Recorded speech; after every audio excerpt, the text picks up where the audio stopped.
بلسانی یفقهوا قولی۔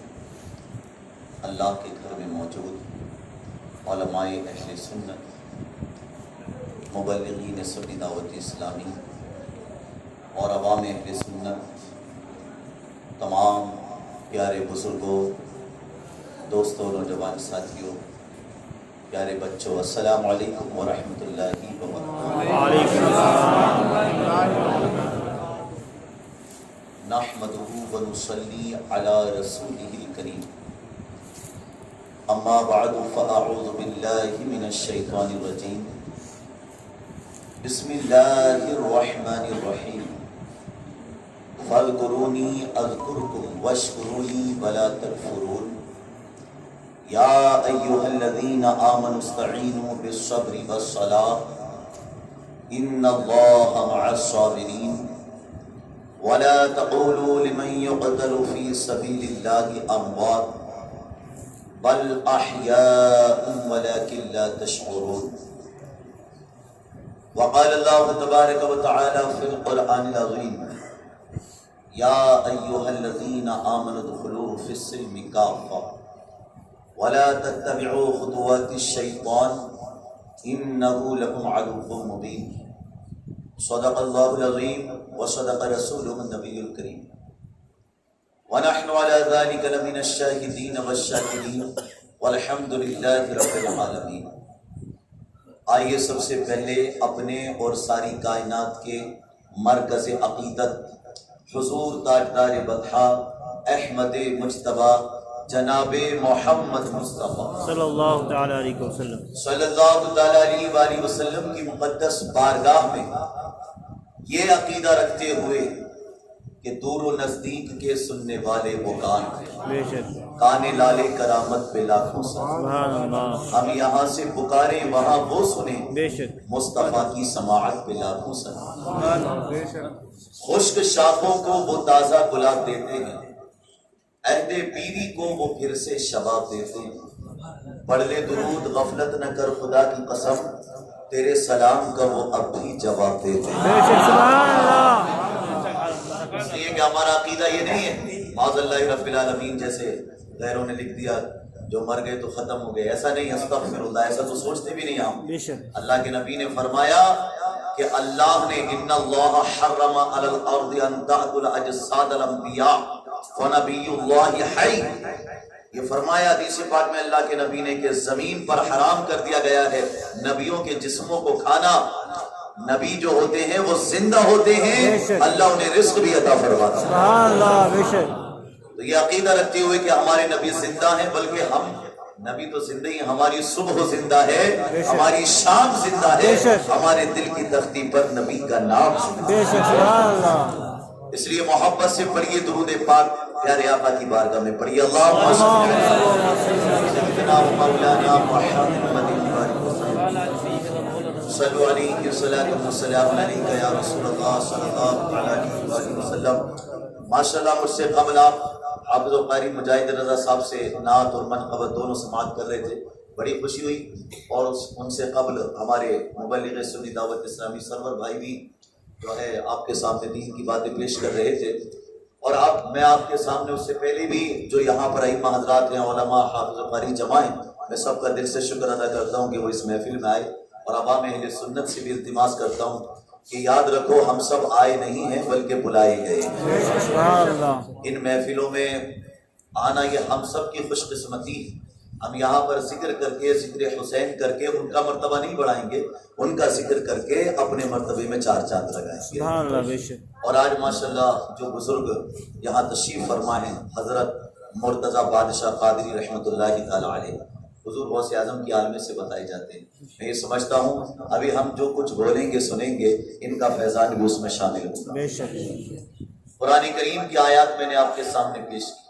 اللہ قرآن میں فرماتا ہے یا ایھا الذین آمنوا ادخلوا فی السلم کافہ، اے ایمان والو اسلام میں پورے داخل ہو جاؤ، اور پیپل ہو بلیو انٹر اسلام ان فل ولا تتبعوا خطوات الشیطان، شیطان کے قدموں پر نہ چلو، شیطان کے قدموں پر نہ چلو، and do not follow the footsteps of the devil انہ لکم عدو مبین، Indeed he is your open enemy. شیطان تمہارا کھلا ہوا دشمن ہے. یہ قرآن فرما رہا ہے کہ شیطان ہمارا کھلا ہوا دشمن ہے. تو ہمیں اب سمجھنا ہوگا شیطان تو یہی چاہتا ہے کہ ہم ایسی محفلوں میں نہ آئیں بلکہ جوئے خانوں پہ چلے جائیں, سٹے بازوں مٹکے بازوں میں چلے جائیں. لیکن الحمدللہ اہل ایمان کی یہ بہت بڑی کامیابی ہے کہ ان سب جگہوں سے بچ کر وہ ایسی ویسی جگہوں کو آباد نہیں کرتے بلکہ اللہ کے گھر کو آباد کرتے ہیں, رسول پاک کے در کو آباد کرتے ہیں اور بزرگوں کی بارگاہ میں آیا کرتے ہیں. جب یہ اللہ کی مرضی کے مطابق کام کرتے ہیں تو اللہ رب العالمین اہل ایمان کے قلوب کو دنیا اور آخرت دونوں میں منور و مجلہ فرما دیتا ہے. عزیزان محترم, تو یہ ایک قرآن کریم کی آیت کریمہ کہ اسلام میں پورے داخل ہو. اب ہمیں پورے طور پر اسلام میں داخل ہونے کے لیے کہا گیا. آج کا جو سب سے بڑا پیغام ہے وہ یہ بھی ہے کہ اب ہمیں یہ دیکھنا ہے کہ یزیدیت کدھر ہے اور حسینیت کدھر ہے. ہمیں کس طرف جانا ہوگا. جو یزیدیت کی طرف گیا وہ شیطان کی طرف گیا, جو حسینیت کی طرف آیا وہ اللہ رب العالمین کی طرف آیا. کیونکہ حسین وہ ہیں جن کی حام اسلام کا حسن ہے, جن کی سین میں اسلام کی سلامتی ہے, جن کی یا میں اسلام کی یاری ہے اور جن کے نور میں نظام مصطفیٰ کا جلوہ ہے. اور سنیے قرآن کریم کی جو اور آیتیں میں نے آپ کے سامنے پیش کی ان کا بھی ترجمہ سماعت کر لیجئے. اللہ قرآن میں فرماتا ہے فَاذْكُرُونِي أَذْكُرْكُمْ, تم میرا ذکر کرو میں تمہارا چرچا کر رہا ہوں. وَاشْكُرُوا لِي وَلَا تَكْفُرُونَ, اور میرا شکر ادا کرو میری ناشکری نہ کرو. یا ایھا الذین آمنوا, اے ایمان والو, استعینوا بالصبر والصلاۃ, صبر سے اور نماز سے مدد چاہو. ان اللہ مع الصابرین, اللہ صبر کرنے والوں کے ساتھ. سبحان اللہ. بے شک. ولا تقولوا لمن يقتل في سبيل الله اموات بل احیاء ولكن لا تشعرون. سمجھیے قرآن کو. اللہ فرما رہا ہے جس کا مفہوم یہ ہے کہ جو اللہ کی راہ میں شہید ہو جائیں انہیں مردہ نہ کہو. بل احیاء, بلکہ وہ زندہ ہیں. ولكن لا تشعرون, مگر تمہیں ان کی زندگی کا شعور نہیں ہے. شعور نہیں ہے تمہیں مگر وہ زندہ ہیں. ایک جگہ فرمایا مردہ نہ کہو, لا تقولوا. یہاں پہ ماشاءاللہ حافظ لوگ علماء بیٹھے ہوں گے, آپ پوچھیں ان سے کہ آپ ایک جگہ فرمایا قرآن میں لا تقولوا, مردہ نہ کہو. دوسری جگہ فرمایا لا تحسبن الذین قتلوا فی سبیل اللہ امواتا بل احیاء عند ربهم یرزقون. ابھی میں نے آپ کے سامنے واقعات کو پیش نہیں کیا, ابھی میں قرآن کی آیات ہی پیش کر رہا ہوں آپ کے سامنے کہ کتنا بڑا مرتبہ ہے ان لوگوں کا جو اللہ کی راہ میں شہید ہو جاتے ہیں. اور اس سے ہمیں یہ بھی پتہ چلتا ہے کہ ہماری جان اگر دین کے لیے قربان ہو جائے یا ہمارے گھر کا کوئی افراد چلا جائے تو ہمیں غمگین نہیں ہونا چاہیے بلکہ یہ عقیدہ رکھنا چاہیے کہ وہ زندہ ہے. ارے آپ شہیدوں کے بارے میں تو بعد میں بات کریں, جو عام مومن دنیا سے چلا جاتا ہے اس کے بارے میں بھی ہمارا اسلام یہ کہتا ہے کہ اسے مردہ نہ کہو, کیونکہ وہ جو ایمان والا دنیا سے گیا, ہمارے نبی نے فرمایا الدنیا سجن المومن و جنت الکافر, دنیا مومن کے لیے قید خانہ ہے, کافر کے لیے جنت ہے. تو اگر ایمان والا ہم میں سے کوئی چلا جائے, ہمارے ماں باپ اعزا اقربا رشتہ دار جو بھی چلے گئے, اب آپ یہ مت سوچئے گا وہ مر گئے تو ختم ہو گئے. یہ غیروں کا عقیدہ ہو سکتا ہے کہ جو مر گیا وہ ختم ہو گیا. ہمارا عقیدہ تو یہ ہے کہ یاد رکھو ایمان والا جب دنیا سے جاتا ہے تو ہم یہ کہتے ہیں, کون کہتا ہے مومن مر گیا, قید سے چھوٹا وہ اپنے گھر گیا. شہیدوں کی بات میں کرنا, عام مومن کو مردہ نہیں بول سکتے آپ. اگر شرعی اصطلاح میں آپ کو یہ کہنا تھا کہ وہ مردہ ہے تو پھر مذہب اسلام میں کیا فرمایا گیا کہ جب قبرستان میں جاؤ تو ہمارے نبی کیا فرماتے ہیں, سلام کرو. السلام علیکم یا اہل القبور, سلام ہو تم پر اے قبر والو. اب بتاؤ کہ اگر وہ زندہ نہیں ہے تو پھر انہیں سلام کیوں کروایا گیا جبکہ سوتے ہوئے آدمی کو سلام نہیں آیا؟ بتائیے ذرا غور کرو آپ کہ انتقال کے بعد مومن کی شان گھٹتی نہیں ہے بلکہ بڑھ جاتی ہے. ابھی ہم یہاں پر ہیں, باہر جا کر کوئی ہمیں سلام کرے ہم نہیں سن پائیں گے, لیکن قبرستان سے دور رہ کر ہم نے سلام کیا, مرو مٹی کے نیچے ایک ایمان والے نے ہمارے سلام کو سن لیا. سبحان اللہ. جب ایک ایمان والے کی یہ شان ہے, بلکہ اس کو یہ کہو جب مومنین کی یہ شان ہے تو رحمت للعالمین کی شان کا عالم. سبحان اللہ. ہمارا سلام بھی سنتے ہیں, ہمارا کلام بھی بے شک انہیں مردہ نہ سمجھیے گا آپ. زمین میلی نہیں ہوتی، زمن میلا نہیں ہوتا، محمد کے غلاموں کا کفن میلا نہیں ہوتا. محبت کملی والے سے وہ جذبہ ہے، سنو لوگو، یہ جس من میں سما جائے وہ من میلا نہیں ہوتا. اور جو نام مصطفیٰ چومے نہیں دکھتی کبھی آنکھیں، بے شک پہن لے پیار جو ان کا تو بدن میلا نہیں ہے. بے شک سبحان اللہ. عزیزان محترم، میں یہ عرض کر رہا تھا آپ سے کہ دیکھیے قرآن کہہ رہا ہے لا تحسبن الذین قتلوا فی سبیل اللہ امواتا، جو اللہ کی راہ میں شہید ہو جاتے ہیں انہیں مردہ گمان بھی نہ کرو.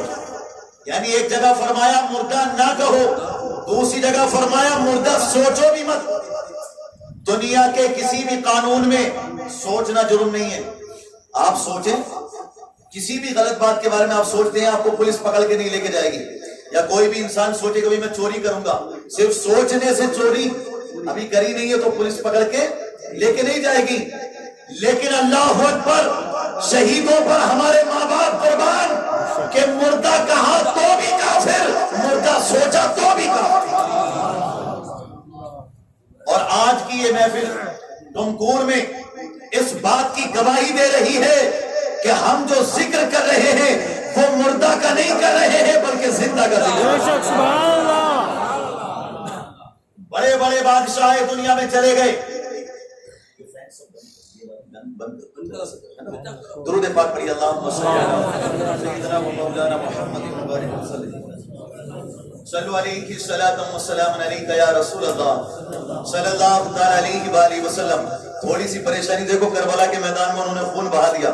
ہم لوگ اگر تھوڑا پسینہ بہاتے تو کوئی پریشانی کی بات تو نہیں، ان کا ذکر کرنے کے لیے تو تھوڑا سا یہ ہے کہ اب ٹھنڈ کا اثر ہو جاتا ہے تو اس وجہ سے تھوڑی پریشانی آ جاتی ہے. 8-10 دن سے لگاتار پروگرام کا سلسلہ جاری و ساری ہے.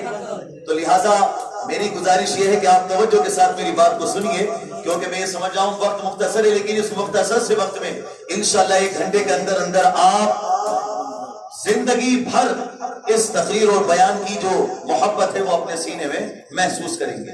میری پوری توجہ یہ رہے گی یہاں پہ آنے والے ہمارے تمام پڑھے لکھے افراد، تمام عوام اہل سنت، انشاءاللہ ان کے ساتھ ہم جو بات کرنے والے ہیں اس سے ان کے دلوں پر بہت گہرا اثر پڑنے والا ہے.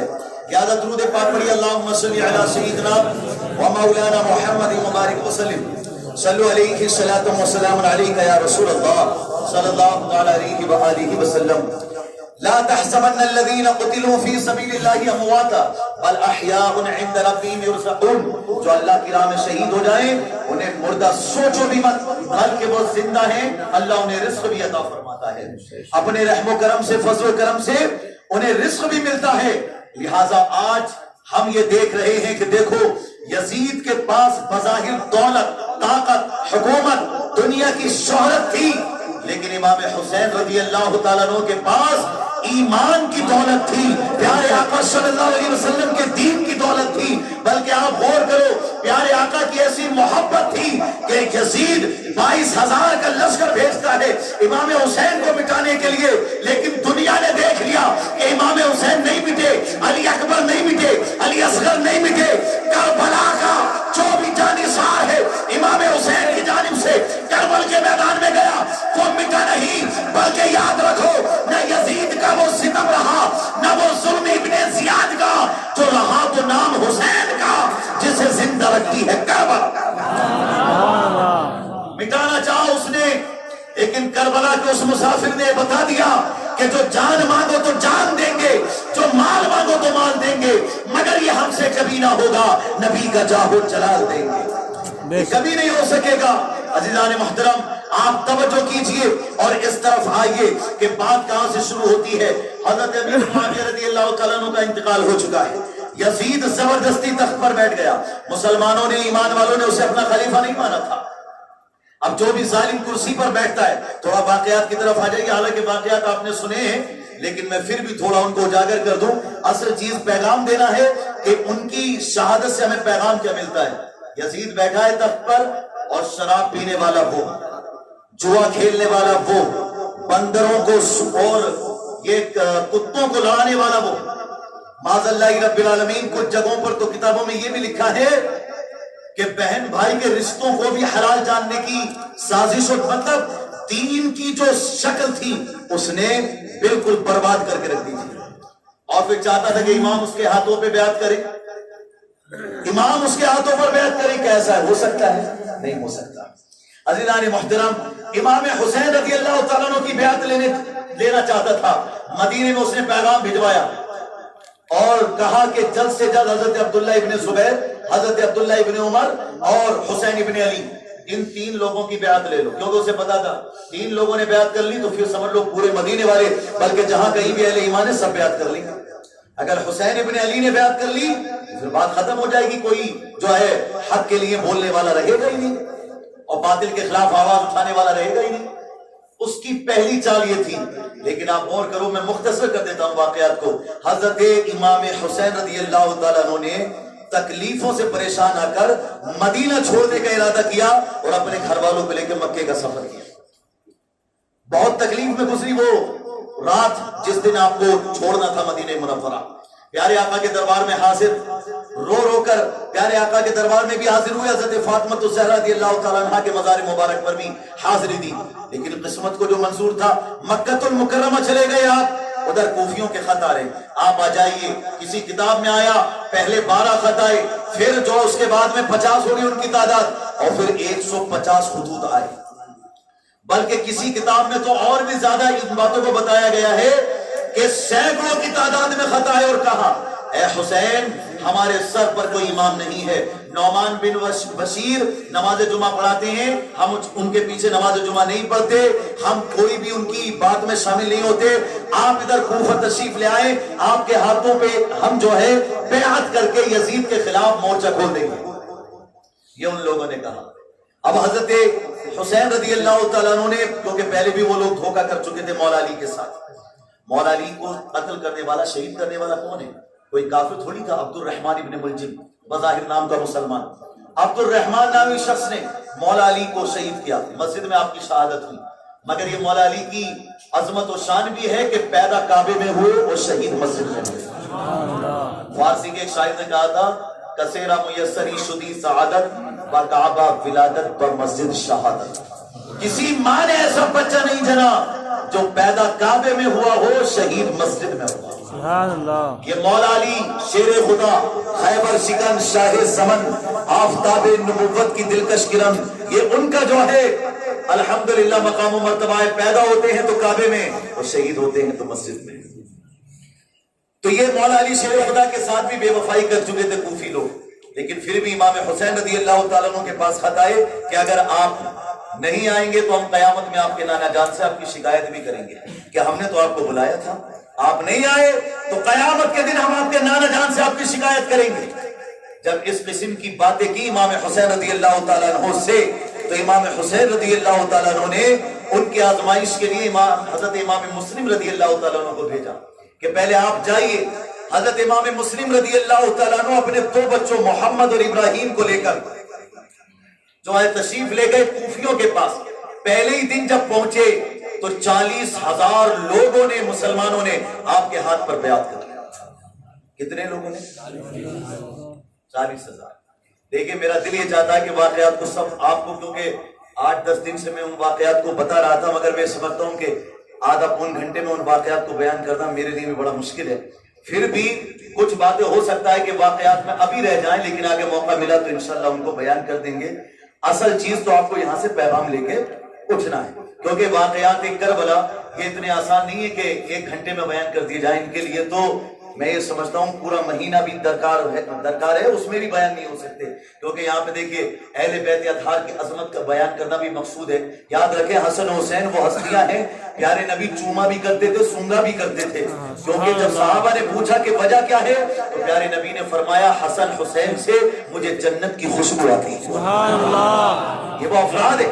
تو ایک ہی وقت میں اہل بیت اطہار کی عظمتیں بیان کرنا اور واقعات کربلا بیان کرنا کافی مشکل امر ہے، لیکن پھر بھی میں چند ضروری باتیں ضرور آپ کے سامنے رکھنے کی جسارت کر رہا ہوں کہ حضرت امام مسلم کو بھیجا. جائیے. کتنے لوگوں نے بیعت کی؟ 40,000 نے. حضرت امام مسلم بڑے خوش ہو گئے، آج کتنے وفادار لوگ ہیں، کتنے اچھے لوگ ہیں. ایک ہی دن میں 40,000. خط لکھ دیا امام حسین کو، آ جائیے، یہاں تو سب کچھ اچھا ہے، یا تو جان دینے کے لیے تیار ہے، سب کچھ کرنے کے لیے تیار ہے، جلدی آئیے. انہوں نے خط لکھ دیا یار. حدیث پاک میں آتا ہے مومن دھوکہ کھا جانے والا ہوتا ہے. مومن کیا ہے؟ دھوکہ کھا جاتا ہے اس معاملے میں، بھروسہ جلدی کر لیتا ہے. لیکن اب اس کا مطلب یہ نہیں کہ آپ بھروسہ کرنا چھوڑیں، بھروسہ کیجیے گا. ہمارا اسلام الحمدللہ بھروسہ کرنا سکھاتا ہے. اب ہر آدمی کو شک کی نظر سے مت دیکھیے گا. آپ بھی اللہ رب العالمین انصاف کرنے والا ہے. حضرت امام مسلم رضی اللہ تعالی عنہ نے لکھ دیا کہ جلد سے جلد جو ہے آ جائیے. ادھر خط روانہ ہوا، ادھر یزید کو پتا چلا کہ نعمان بن بشیر جو گورنر ہے کوفے کے، وہ کچھ ری ایکشن نہیں کر رہے، حضرت امام مسلم کے خلاف کچھ نہیں کر رہے. تو جلدی کچھ کر ورنہ سارا کوفہ کیا سارا بصرہ اور سارا ملک شام بھی تیرے ہاتھوں سے نکل جائے گا. اس نے بصرہ کے گورنر عبید اللہ ابن زیاد، بہت بڑا ظالم انسان تھا. اس کے باپ کا پتہ ہی نہیں تھا کہ اس کے باپ کا باپ کون ہے. یعنی آپ سمجھ لو اس قسم کا انسان تھا وہ کہ ایک ایسے انسان کی اولاد تھا کہ جس کے باپ کا ہی پتہ نہ تھا. یہ مطلب آپ سمجھدار تو ہیں، سمجھ گئے نا. مطلب وہ جائز اولاد نہیں تھا. اس کا باپ عبید اللہ ابن زیاد، جو عبید اللہ تھا اس کا باپ تھا زیاد. زیاد کے باپ کا ہی پتہ نہیں تھا. اسی کی اولاد تھا یہ عبید اللہ، بڑا ظالم، بڑا سخت گیر. یہ معاملہ تھا اس کا کہ ظلم کرتا تھا انتہائی طور پر. بصرے سے سفر کر کے جلد سے جلد جدھر سے آتا ہے نا مکے کا راستہ، عربی لباس پہن کر اس نے یہ سوچا کہ لوگ یہ سمجھے کہ حسین آ رہے ہیں. یہ اس کی دھوکہ بازی تھی. عربی لباس پہن کر چہرہ ڈھک کر داخل ہوا رات کے وقت میں، تو لوگوں نے نعرے لگائے کہ حسین آگے، بہت جلدی حسین آگے دیکھو. لیکن وہ جلد سے جلد گورنر ہاؤس میں چلا گیا. ادھر لوگ ہاتھ ملتے رہ گئے کہ یار ہم تو اس کو امام حسین سمجھ رہے، تو عبید اللہ ابن زیاد نکلا. اب اس ظالم نے سب سے پہلے جو ہے کوفے کے 40 معززین کو اپنے پاس بلا لیا سوالات و جوابات کے لیے. لیکن اس کی ایک چال تھی، اس نے ان 40 لوگوں کو ہی گرفتار کر لیا. اور 40 لوگوں کو گرفتار کرنے کے بعد اب اس نے ایک چال چلی کہ حضرت امام مسلم کی تلاش جاری کی جائے. حضرت امام مسلم ہانی بن عروہ کے یہاں تھے. فی الحال واقعات کو میں مختصر کر دوں. اس نے ہانی بن عروہ کا بھی پتہ چلا لیا اور پھر جو ہے ان کو بلایا، ان کو سختی کی، ان کے سر پر لکڑی سے مارا، سر سے خون نکل آیا، ناک سے خون نکل آیا. ہانی بن عروہ نے کہا تو مجھے مار دے، مجھے مرنا گوارا ہے، مگر پیارے نبی کی آل کے ساتھ غداری کرنا گوارا نہیں. سبحان اللہ. تو مار دے، ختم کر دے، مجھے سب گوارا ہے مگر نبی کی آل کے ساتھ غداری کرنا گوارا نہیں ہے. اس نے کہا وہ تو میں کروں گا. عبید اللہ ابن زیاد نے ظلم کیا اور حضرت کو بھی شہید کر دیا. حضرت امام مسلم کا بھی پتہ لگا لیا. عزیزان محترم، حضرت امام مسلم ہانی بن عروہ کے لیے نکلے بھی تھے 50,000 مسلمانوں کو لے کر. لیکن وہ جو 40 لوگ قید کیے تھے نا، عبید اللہ ابن زیاد نے کہا چل جاؤ اس میرے محل کی چھت پر، اور یاد رکھو 40 لوگوں معززین اپنے اپنے قبیلے والوں کو واپس بھیج دو، ورنہ یاد رکھو کہ مجھے تو میں تو مر ہی جاؤں گا. 50,000 لوگ مار ڈالیں گے مجھے، لیکن خود مرنے سے پہلے تم 40 لوگوں کا بھی قتل کر دوں گا. اس لیے جو جس قبیلے کا بھیج دے اسے واپس. اب حضرت امام مسلم کے پاس کتنی تعداد؟ 50,000 مسلمانوں کی. حضرت علامہ مولانا سید نعیم الدین مراد آبادی رحمۃ اللہ تعالی علیہ حضور صدر اللہ فاضل لکھتے ہیں کہ اگر یہاں پر حضرت امام مسلم نے حکم دے دیا ہوتا نا مسلمانوں کو کہ مار دو ان سب کو، تو خاتمہ ہو جاتا. لیکن حضرت امام مسلم نے یہ نہیں چاہا کہ مسلمان کا خون بہائے. تو اس لیے آپ نے ان 50,000 لوگوں کو کچھ نہیں کہا، صرف محاصرہ کیا ہانی بن عروہ کی آزادی کے لیے. مگر اس وقت کا فائدہ اٹھایا عبید اللہ ابن زیاد نے. 40 معززین کو محل کی چھت پر چڑھا دیا کہ جلد سے جلد جو جس قبیلے کا ہے، جو جس محلے کا ہے، جو جس جگہ کا ہے، اپنے اپنے لوگوں کو واپس بھیج دے ورنہ تمہیں مار ڈالا جائے گا. اب وہ سارے کے سارے لوگ چڑھ گئے چھتوں پر، کہنے لگے وہ قبیلے والوں، اے محلے والوں، اے ہمارے جو ہے خاندان والوں ادھر آؤ. اور ہر ایک نے کہا کہ ہم تمہیں اللہ کا واسطہ دیتے ہیں چلے جاؤ ورنہ عبید اللہ ابن زیاد ہمیں قتل کر دے گا، ہمارے بچے یتیم ہو جائیں گے اور بیویاں بیوہ ہو جائیں گی. اس قسم کی باتیں کر کے 50,000 کے مجمع کو اتنا مجبور کر دیا کہ صبح سے لے کے شام تک جانتے ہو کتنی تعداد بچی؟ پھر صرف 500 لوگ. حضرت امام مسلم رضی اللہ تعالیٰ عنہ کے ساتھ 50,000 میں سے کتنے بچے؟ 40,949 40 پہ 9,000 ٹھیک ہے نا, اور 500 لوگ چلے گئے. دیکھیں 49,500 یہ لوگ چلے گئے, 49,500 لوگ گئے اور صرف 500 لوگ بچے. اچھا یہ بے وفائی و غداری تھی. ان 40 لوگوں کے لیے ان لوگوں کو جو ہے ایسا نہیں کرنا تھا. آج بھی میں بتا دوں آپ کو مسلمانوں میں ایک بڑی کمی کیا چل رہی ہے, چہرہ دیکھ کے بات کرتے ہیں. یہ ہمارے قبیلے کا ہے, ہمارے خاندان کا ہے, تو یہ عہدے پہ ہونا, یہ آگے ہونا, بس ایمان کی بنیاد پہ آگے نہیں بڑھاتے. ایک غریب آدمی اچھا عقیدہ بھی رکھتا ہے, سارے معاملات ٹھیک ہیں, دیندار ایماندار پرہیزگار ہے, لیکن اسے ذمہ داری نہیں دیں گے.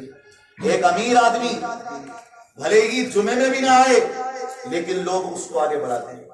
یہ کربلا کا پیغام نہیں ہے. خاندان کی بنیاد پر, دولت کی بنیاد پر, جب دنیا کے کسی مقام کی بنیاد پر آگے نہیں بڑھایا جاتا, ایمان کی بنیاد پر آگے بڑھانے کی کوشش کرتے ہیں. سبحان اللہ.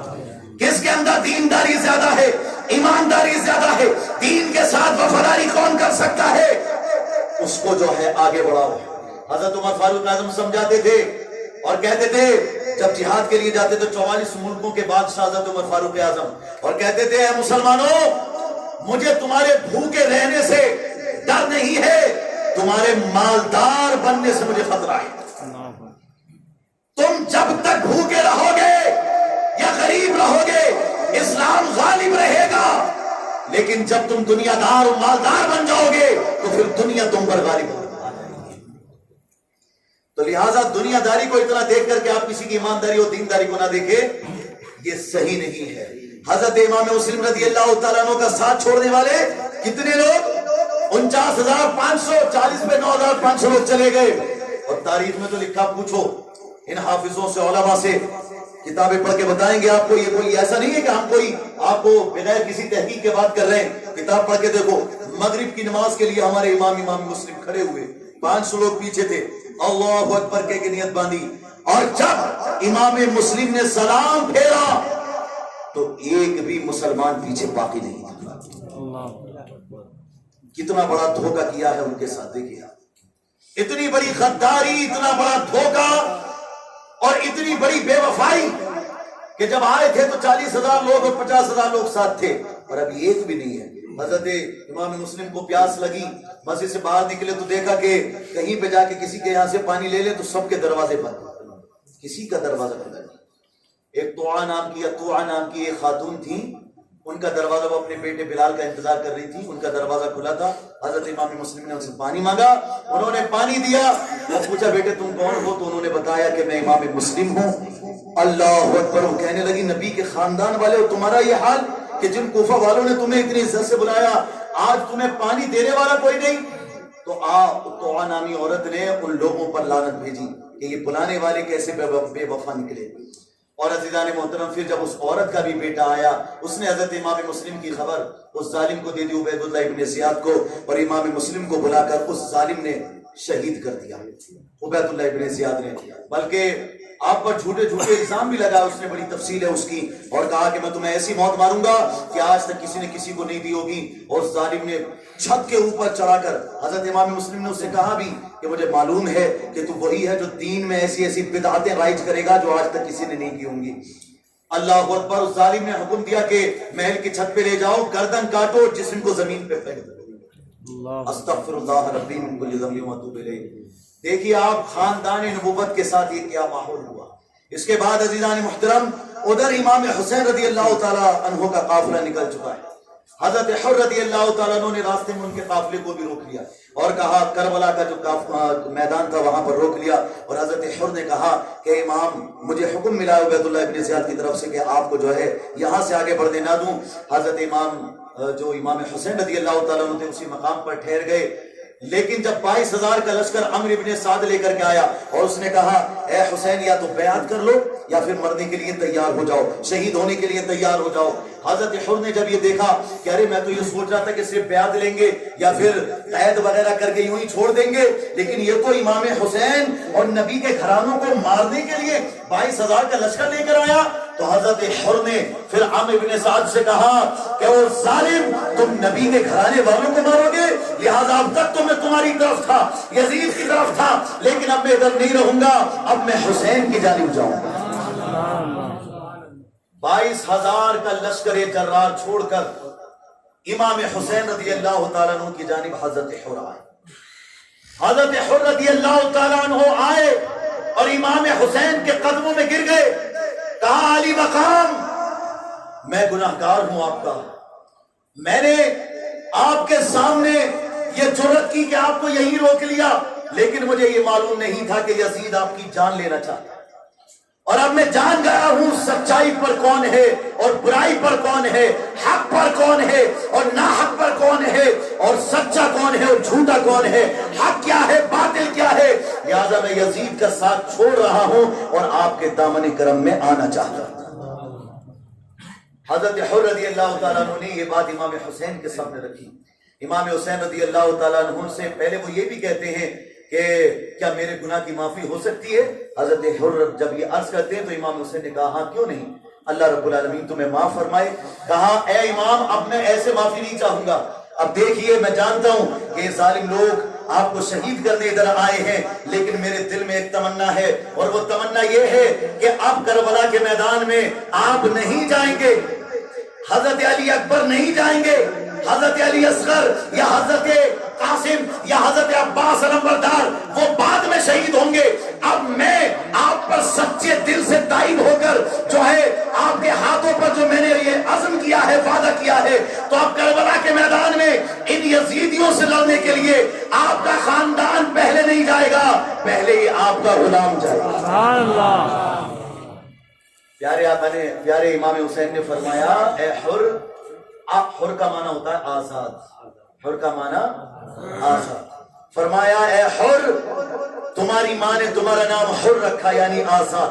تم ابھی تک دنیا میں آزاد تھے، لیکن آج تم کو جہنم کی آگ سے بھی آزاد کر دیا جاتا ہے.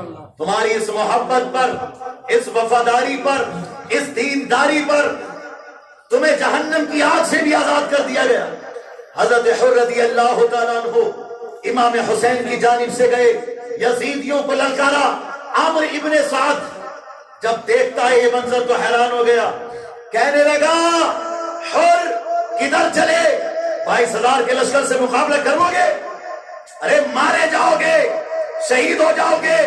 آ جاؤ یزید کی طرف، اس کے پاس دولت بھی ہے، اس کے پاس اقتدار بھی ہے، پوری دنیا ہے، دنیا اس کے پاس. جب اس نے کہا نا کہ یزید کے پاس دنیا ہے تو حضرت حر رضی اللہ تعالیٰ عنہ نے جواب دیا کہ میں مانتا ہوں عمرو ابن سعد یزید کے پاس دنیا ہے تو میرے امام حسین کے پاس دین ہے. میں مانتا ہوں کہ یزید کے پاس دولت ہے، لیکن اے عمرو ابن سعد سن لے، اگر یزید کے پاس دولت ہے تو حسین کے پاس جنت ہے. میں مانتا ہوں کہ یزید کے پاس اقتدار ہے، اقتدار تو میرا یہ بھی ماننا ہے کہ حسین کے ساتھ پروردگار ہے، پروردگار ہے ان کے ساتھ. ان اللہ مع الصابرین. ایسا نہیں ہے کہ صرف لفظی ہو رہی ہو، قرآن فرما رہا ہے بے شک اللہ صبر کرنے والوں کے ساتھ ہے. کربلا کے میدان میں دیکھا آپ نے، نماز دونوں طرف ہو رہی تھی، ادھر بھی نماز ادھر بھی نماز. 22,000 کا لشکر اجازہ. جیسا کہ مجھ سے پہلے حافظ قاری مجاہد صاحب کہہ رہے تھے نا کہ جو ہے کسی کے بھی پیچھے تعداد دے کے نماز نہ پڑھو. یہ کربلا کے جو ہے وہاں سے ہمیں پیغام ملا ہے کہ ایک طرف 22,000 لشکر کی جماعت الگ ہوتی تھی، دوسری طرف 72 جانثارانے مصطفیٰ اور جانثارانے شہدائے کربلا ان کی جو نماز تھی وہ الگ ہوتی تھی. کربلا کا میدان یہ پیغام دیتا ہے اور امام حسین نے یہ پیغام دیا کہ تعداد دیکھ کے مت جا، امام دیکھ کے جا. امام اگر وفادار مصطفیٰ ہے نیت باندھ کے کھڑا ہو جا، اور اگر غدار مصطفیٰ ہے تو لاکھ مار کر واپس ہو. سبحان اللہ. اگر نبی کا وفادار ہے، دین کا وفادار ہے، کھڑا ہو جا. اگر نبی کا علم غیب مانتا ہے، نبی کو نوری بشر مانتا ہے، نبی کو جو ہے اللہ رب العالمین کا محبوب مانتا ہے، اور نبی کریم صلی اللہ علیہ وسلم کی دل سے عزت کرتا ہے، مختار کائنات مانتا ہے، بے مثل نبی مانتا ہے، کھڑا ہو جا. اور اگر نبی پر درود و سلام کو ہی شرک کہنے لگے، بتائیے، یعنی سیٹھ جی آ رہے ہیں تو کھڑے ہو کے سلام کر رہے ہیں، ایم ایل اے صاحب آ رہے ہیں تو کھڑے ہو رہے ہیں، اور نبی پر درود و سلام پڑھنے کے لیے کھڑا کیا جائے تو شرک کہہ رہے ہیں. بتاؤ یہ انصاف کی بات ہے؟ کتنے لوگ ہیں ہمارے سامنے کاوڑیوں کو پانی پلا رہے ہیں، کاوڑیوں کو وہ لوگ جو عید میلاد النبی پہ نکلنے والے جلوس میں جو عاشقان مصطفیٰ شامل ہوتے ہیں انہیں پانی تک نہیں پلاتے، اور جو کاوڑیاں نکل رہے ہیں ان کو جوس پلا رہے ہیں. بتاؤ یہ کیا ناانصافی ہے؟ اس قسم کی باتیں مت کرو. ابھی امت مسلمہ کو ایک اور نیک ہونے کی ضرورت ہے. ٹھیک ہے، دل سے اپنے نبی پر درود و سلام پڑھو. ڈاکٹر اقبال نے کہا تھا جب عید میلاد النبی پر جلوس دیکھا اور اتنی بڑی تعداد دیکھی نبی کے نام پر جمع، تو ڈاکٹر اقبال نے یہ کہا مسلمانوں یاد رکھو آج بھی نہ دنیا کی طاقت تمہیں ایک کر سکتی ہے. یہ ڈاکٹر اقبال نے کہا اتنی بڑی تعداد نبی کے نام پر جب جمع ہوئی تو ڈاکٹر اقبال نے کہا اے مسلمانوں میں نے جان لیا نہ دنیا کی طاقت تمہیں ایک کر سکتی ہے، نہ دنیا کی دولت ایک کر سکتی ہے، نہ دنیا کی سیاست ایک کر سکتی ہے. آج بھی اگر تمہیں کوئی چیز ایک کر سکتی ہے تو نبی کی محبت ایک کر سکتی ہے. سبحان اللہ. عشق مصطفیٰ تمہیں ایک کر سکتا ہے. محمد کی محبت دین حق کی شرط اول ہے، اسی میں ہو اگر خامی تو سب کچھ نامکمل ہے. کی محمد سے وفا تو نے تو ہم تیرے صلی اللہ علیہ وسلم، کی محمد سے وفا تو نے تو ہم تیرے ہیں، یہ جہاں چیز ہے کیا لوح و قلم تیرے. کتنا پیارا پیغام دیا. محمد ہے متاع عالم ایجاد سے پیارا، پدر مادر برادر جان و مال اولاد سے پیارا. تو یہ پیغامات بھی یاد رکھا کریں، عشق مصطفیٰ پیدا کریں. ہمارے نبی نے فرمایا 3 چیزیں اپنی اولاد کو سکھاؤ. کیا فرمایا؟ میری محبت سکھاؤ. بولو سبحان اللہ. فرمایا میری محبت سکھاؤ، اور دوسری چیز میرے اہل بیت کی محبت سکھاؤ، اور تیسری چیز فرمائی کہ قرآن کو پڑھنا اور سمجھنا سکھاؤ. یہ 3 چیزیں اپنی اولاد کو سکھاؤ. اب آپ میں سے اس پر توجہ کر دی ہے آپ کو. ابھی ہمارے یہاں سنیوں میں بھی بہت سی کمیاں چل رہی ہیں. دیکھو کیا ہے، ہمارے سارے سلسلے جو بھی ہوں سب مولا علی سے ملتے ہیں، امام حسن حسین سے ملتے ہیں. تو جب ہم سلسلے والے قادری ہوں، چشتی ہوں، سہروردی ہوں، نقش بندی ہوں، شیری ہوں، بشیری ہوں، نظامی ہوں، صابری ہوں، وارسی ہوں، اشرفی ہوں، نوری ہوں، رضوی ہوں، برکاتی ہوں، قدوسی ہوں، شرافتی ہوں، قلندری ہوں، عامری ہوں، جب ہم سب کے سلسلے مولا علی سے امام حسن حسین سے ملتے ہیں جو ہم سب کے آقا و مولا ہیں، تو پھر ہم لوگوں کے دل آپس میں کیوں نہیں مل رہے؟ سب کے دل بھی مل رہے. کربلا کا پیغام یاد رکھو. اے حسینیوں ایک ہو جاؤ، مولا علی کے ماننے والوں ایک ہو جاؤ. سلسلوں کی بنیاد پر یہ سلسلے وہ جو بزرگ ہیں وہ لوگوں کو توڑنے کے لیے نہیں آتے بھائی، لوگوں کو جوڑنے کے لیے آتے ہیں. اور میں یہ سمجھتا ہوں جو پیر لوگوں کو جوڑے وہی اصل میں پیر ہے. وہ جو توڑے وہ نہ امام بن سکتا ہے، نہ پیر بن سکتا ہے، نہ عالم بن سکتا ہے. آپ کہو گے مولانا یہ بڑی بڑی بات آپ کر رہے ہو، کہ آپ کے مزاج میں یہ بات ہے، آپ لوگوں کو ایک رکھتے ہو یا نہیں رکھتے؟ ہاں بھائی اللہ کا کرم ہے. 14 سال چل رہا ہے عرصی قلعے میں، ٹھیک ہے، جامع مسجد میں اللہ کے کرم سے میں امام ہوں.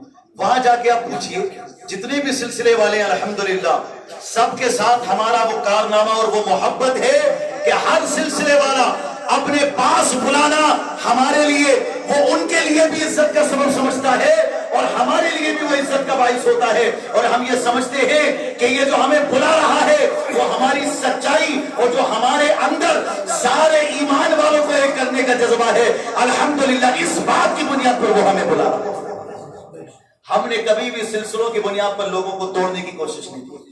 الحمدللہ سب کو جو ایمان والے ہیں، عقیدے میں بہتر ہیں، پیارے مصطفیٰ کے ماننے والے ہیں، لیکن اگر بزرگوں کا نام لے کر اگر وہ لڑتے ہیں تو میں انہیں سمجھاتا ہوں کہ ہمارے بزرگوں نے ہمیں لڑنا نہیں سکھایا ہے بلکہ مل جل کر رہنا سکھایا ہے. عقیدت مندی ایسی رکھو کہ ایک دوسرے کو فائدہ پہنچا سکو. بھائی ہم اپنے پیر کو اپنا باپ مانتے ہیں، ٹھیک ہے، تو دوسرے کے پیر کو اپنا چچا مان لو. کیوں؟ باپ باپ ہوتا ہے. لیکن اب یہ بتاؤ کوئی اپنے باپ کی عزت کرے اور چچا کی عزت نہ کرے تو باپ خوش ہوگا؟ بھائی باپ کی عزت کرو اور اپنے چچا کو گالی دو، طیبہ کو گالی دو، تو کیا باپ خوش ہو جائے گا تمہارا؟ نہیں خوش ہوگا. ایسی جو سچا پیر ہوتا ہے وہ ہمیشہ یہ چاہتا ہے کہ میرے پیر مجھ سے بھی محبت کرے، اور جو بھی حسن حسین کے دیوانے ہیں اور ان کے سلسلے والے ہیں ان سے بھی محبت کرے.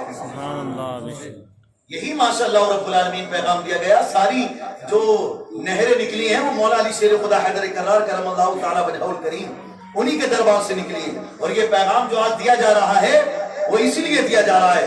ہاں کچھ کمیاں جو مسائل کی چل رہی ہیں انشاءاللہ رب العالمین انہیں محبت سے سمجھائیں گے، اور جو کمیاں اپنے لوگوں کے اندر ہیں وہ محبت کے ساتھ، خلوص کے ساتھ دور کریں گے اگر محبت ہے۔ اب حسن و حسین کو ہی دیکھ لو، بچے ہیں چھوٹے سے، ایک بزرگ صحابی وضو کر رہے ہیں، وضو میں کمی ہے، مان گئے کہ وضو میں یہ کمی کر رہے ہیں، تو سمجھانے کا انداز یہ نہیں کہ اے کون تمہیں 60 سال کے ہو گئے، 50 سال کے ہو گئے، وضو کرنا نہیں آتا، ابھی تک وضو نہیں سیکھا تم نے؟ یہ مزاج نہیں تھا ان کا، ذلیل کرنے کے لیے علم کا استعمال نہیں کیا، بلکہ دیکھو یہ نبی کے گھر والوں کا ادب۔ کہتے ہیں حسن حسین بچے، اے بزرگوار ہم دونوں بھائی لوگ ابھی چھوٹے ہیں، آپ ہمارا وضو دیکھ لیجئے کہ کہیں ہمارے وضو میں تو کوئی کمی نہیں ہے۔ سبحان اللہ، دیکھو سمجھانے کا بھی انداز، وضو کر کے دکھایا، وہ بزرگ بڑے مسکرائے اور کہنے لگے بچوں میں سمجھ گیا، تمہارے وضو میں کوئی کمی نہیں ہے، میرے ہی وضو میں کمی ہے، میں تمہارے وضو میں کیا کمی نکالوں، تمہارا وضو دیکھ کے میرا وضو ٹھیک ہو گیا۔ سبحان اللہ، اصلاح کی تو ایسے کی، تو اسی طریقے سے اصلاح کیا کریں۔ اگر کسی میں کوئی کمی بھی ہے، کسی پیر میں، کسی پیر بھائی میں، کسی انسان میں، تو آپ کا مقصد ڈرانا نہیں، ان کو محبت سے سمجھانا ہونا چاہیے۔ آج اہل ایمان کے اندر اگر یہ طبقے بڑھتے رہے تو بھائی بہت بڑا نقصان ہے یار۔ ائمہ کے لیے الگ مصیبت کھڑی ہو جاتی ہے اور علماء کے لیے بھی الگ مصیبت کھڑی ہو جاتی ہے۔ سب اس قسم کی باتیں کرو گے تو اچھی بات نہیں، دلوں کو پاک رکھو، صاف رکھو۔ ہمارے نبی نے فرمایا بشروا ولا تنفروا، نفرت نہ پھیلاؤ، بلکہ جب بھی بتاؤ لوگوں کو اچھی اور خوشخبری والی بات بتاؤ۔ کس چیز سے لوگوں کے اندر محبت پیدا ہو سکتی ہے؟ ہم ایک ہو سکتے ہیں، نیک ہو سکتے ہیں۔ یونیسی از اسٹرینتھ، یونیٹی جو ہوتی ہے وہ بڑی طاقت رکھتی ہے۔ If you want happiness, spread happiness. Who give love and happiness to others, Allah keeps him always happy. اگر آپ چاہتے ہو کہ آپ کے دل کو خوشی ملے، آپ لوگوں کو خوشیاں پہنچاؤ۔ ہمارے بزرگوں نے یہی تعلیم دی، حضور خواجہ غریب نواز نے یہی تعلیم دی، امام حسن حسین نے، حضور غوث پاک نے یہی تعلیم دی کہ خوشخبری سناؤ۔ بلکہ خواجہ غریب نواز جنہوں نے امام حسین کے لیے فرمایا شاہ افت حسین، بادشاہ افت حسین، دین افت حسین، دین بنا ہفت حسین، سرداد نہ داد، دست در دست یزید، حقا کے بنا الہ الہ افت حسین۔ کتنا بھاری مانا ہے جانتے؟ 1000 سال بھی لگ جائیں اگر اس کی تشریح کرنے میں تو کم ہے۔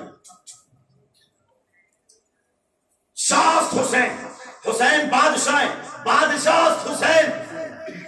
ارے بادشاہوں کے بھی بادشاہ ہیں، حسین شاہ ہیں، شاہوں کے بادشاہ حسین، حسین دین ہے اور دین کی پناہ حسین۔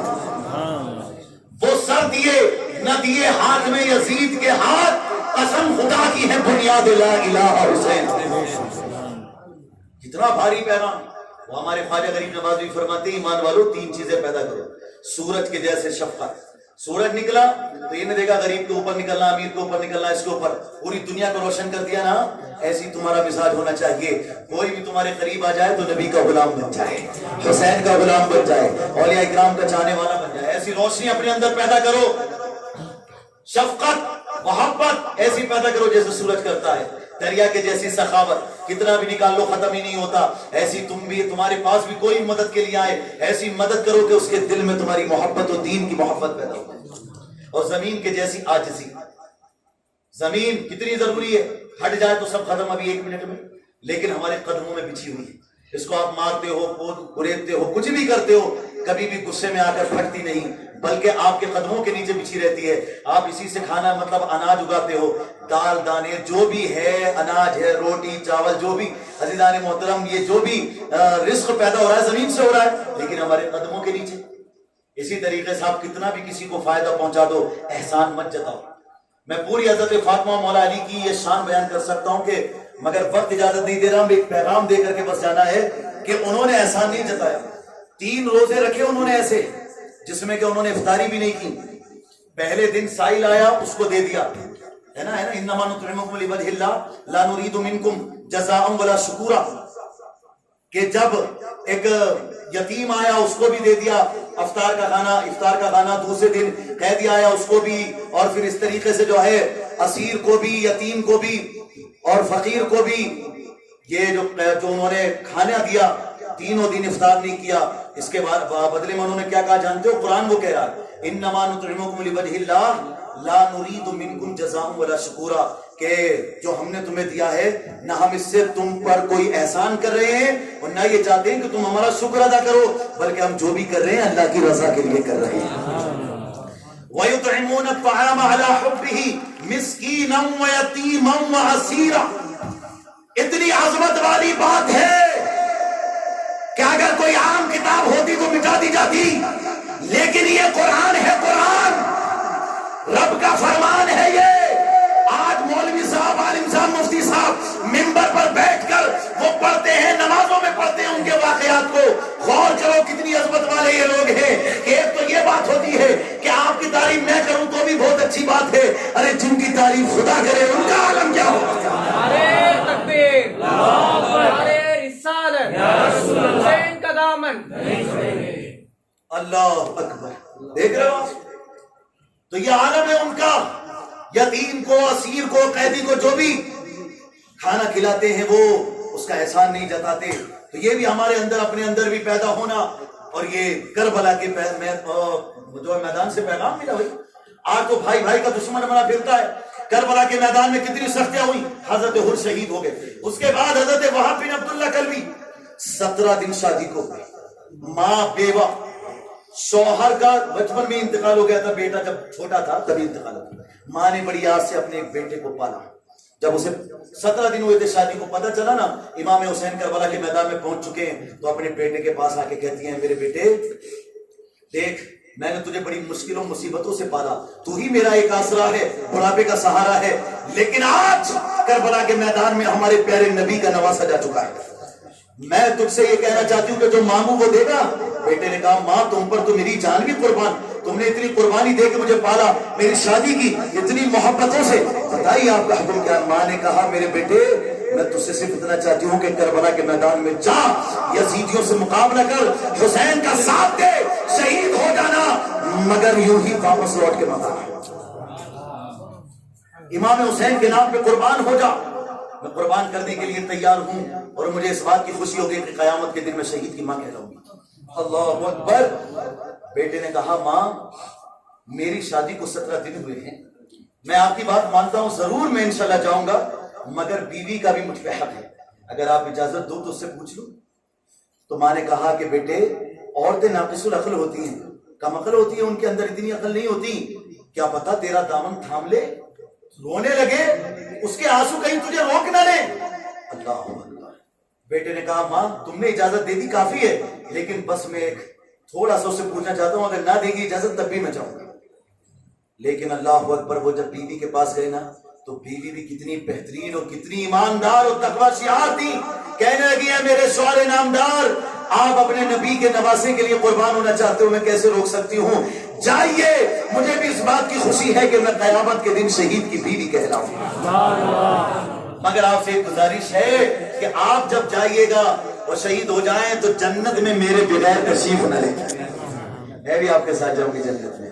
اللہ نے مجھے یہاں آپ کی بیوی بنایا، میں جنت میں بھی آپ کی بیوی بن کے رہنا چاہتی ہوں. اللہ اکبر. 17 دن ہوئے شادی کو گئے، امام حسین کے نام پر کئی یزیدیوں کو جہنم واصل کیا، پھر لہو لوہان ہو گیا. اللہ اکبر. ایسی حالت میں ماں کے سامنے آئے، کہا ماں کیا حق ادا کر دیا میں نے تمہارا؟ کہا بیٹا حق تو ادا کر رہے ہو، لیکن ابھی جب تک تمہارے جسم میں ایک سانس بھی باقی ہے اور یہ یزیدی زندہ ہے جب تک، تو تب تک تمہیں ان سے لڑتے رہنا ہے. امام حسین رضی اللہ تعالیٰ عنہ کے نام پہ بھلے شہید ہو جاؤ مگر ایسے نہیں آنا ہے. وہ گئے اور پھر لڑے، اس کے بعد شہید ہو گئے. جب ان کے جسد اقدس کو لایا گیا، ان کی بیوی نے دیکھا، ان کے ماتھے کو چوما، اور ماتھے کو چومنے کے ساتھ ساتھ ان کی بھی روح قفس انسری سے پرواز کر گئی، یعنی بیوی کا بھی انتقال ہو گیا. تو کہا تھا نا جنت میں جاتی ہے شہیدوں کی روح، تو اب یہ بھی جن کو بھی جنت میں جانا تھا، اب کس طریقے سے اللہ نے ان کو جمع کیا. دیکھ رہے ہو آپ یہ قربانی. اس کے بعد میں نبی کریم صلی اللہ علیہ وآلہ وسلم کے خاندان میں دیکھیے آپ، حضرت قاسم رضی اللہ تعالیٰ، امام حسن کے بیٹے، 22 سال کے جوان، حضرت امام قاسم رضی اللہ تعالیٰ عنہ. کہا چچا جان مجھے جانے دیجیے کربلا کے میدان میں. امام حسین نے کہا نہیں میں نہیں جانے دے سکتا. تو حضرت قاسم نے کہا کہ ایک تعویذ میرے بازو میں بندھا ہے، میرے بابا نے باندھا تھا کہ جب مصیبت کا وقت آئے تو کھول کے پڑھ دینا.